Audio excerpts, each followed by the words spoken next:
বাড়িতে কেউ আছেন গো? আমাদের ভিক্ষা দেন না গো। কেউ আছেন? আমার একটু খবর দেন।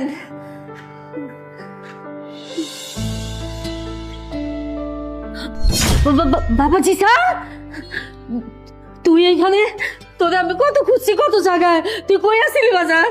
এই কে তোর ছেলে? হ্যাঁ, তুই একটা ভিক্ষুক, আর একটা ভিক্ষুক আমার মা হতে পারে না।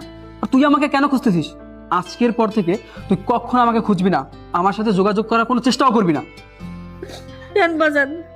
আমি তো তোর মা, আমি তোদের কত কষ্ট করে মানুষ করছি, ভিক্ষা করে তোর লেখাপড়া শিখাইছি।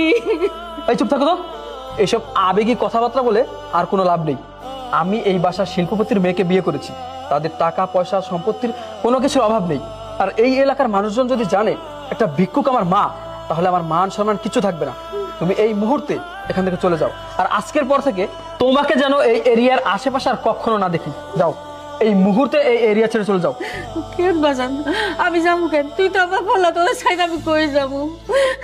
এই এই ভিক্ষা করে না আমি তোদের লেখাপড়া শিখাইছি, তোদের এরকম মানুষ বানাইছি, তুই আজকে আমাদের এই কথা কইতেছিস কেন বাবা?